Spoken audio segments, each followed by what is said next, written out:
it's a very exciting time for the Nashville Symphony because our next recording project will be showcasing the music of Tobias Picker, one of the great American composers and somebody who I've been a big fan for many years, and particularly delighted that we're recording a piece from the 80s, 83, with the Encantadas, based using the text from Herman Melville, and then a more recent piece which the Nashville Symphony co-commissioned, Opera Without Words. Mm-hmm. So from your perspective, I mean, how have you seen the language of your music kind of evolve from the 80s to the 2000s? That's always how have I seen it? I don't know. I was thinking about that today because I'm encountering a piece that I wrote 36 years ago and narrating it myself, which I used to narrate it a lot when I was young, and it feels much different now when I'm old. I knew one day I would be narrating it when I would be old, if I was lucky enough to grow old, and that it would be more natural because it's actually the story of an old man looking back on his journey to the Galapagos Islands. And Melville, who wrote the texts, which I extracted the libretto from, a much more massive text, had traveled to the Galapagos Islands when he served in the Merchant Marines in 1850 something. And so these were actually essays about the Galapagos. Very few people had visited them. Melville visited there right around the time that Charles Darwin went there, which led to his formulating his theory of natural selection and evolution. So these two titans had were passing ships in the night. But reciting the text now is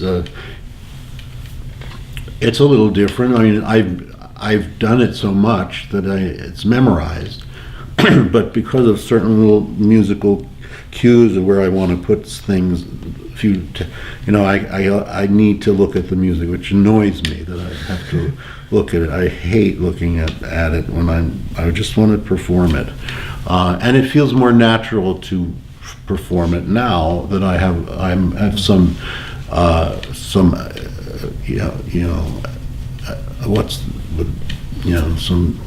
the tires are a little worn down.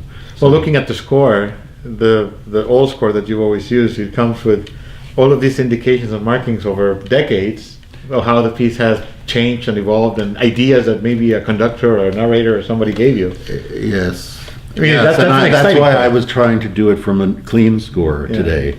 But it's exciting though. I mean, that baggage is part of the history of a piece. Yeah, I still haven't decided if I'm going to put the old score or the new score in front of me, because the old score is signed by Sir John Gielgud, who recorded it 35 years ago, and other actors, Lou Gossett, a lot of people who've done it. Mm-hmm. And it has a lot of vibes in it. And I was trying to get away from that and just be fresh, but I think I need the old score, because there are certain placements of the text that evolved over time that I think are good ideas. Well, I have to say that for me it's quite an honor, and I think of historical significance, the fact that we are setting this on record for future generations with you narrating.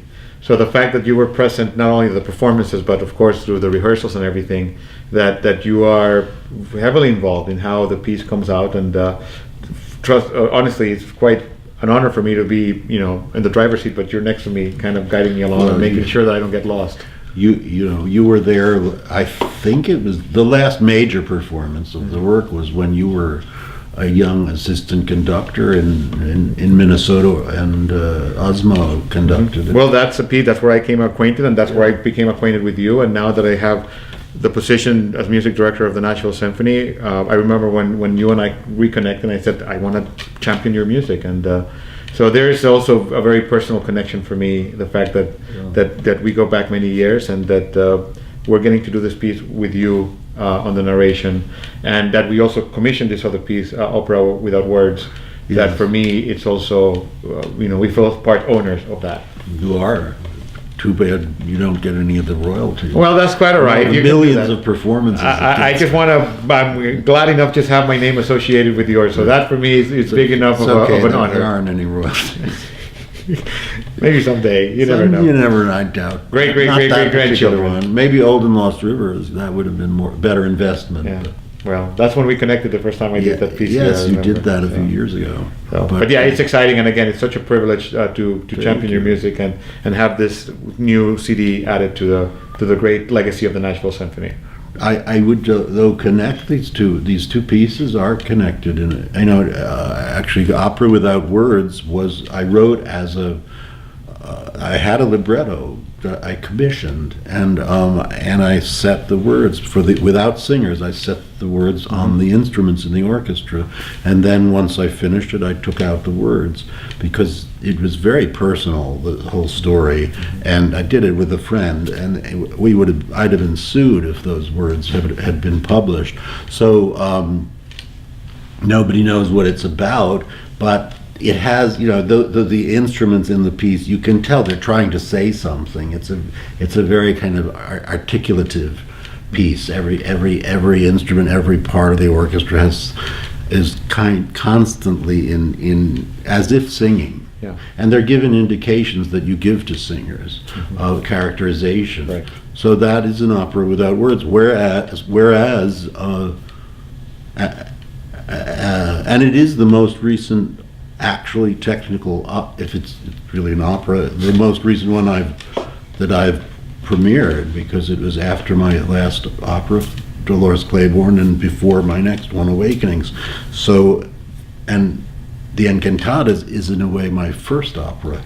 It really is my first opera because it's a theatrical work. Quite dramatic, And it's a melodrama. That was the genre that's what it's called. And so even though I'm not singing the words and it's not staged, it could be staged. It was once done with dance, but it was kind of my first foray into opera.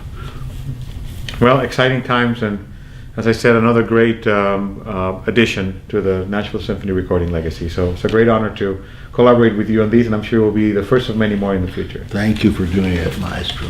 Thanks, Toby.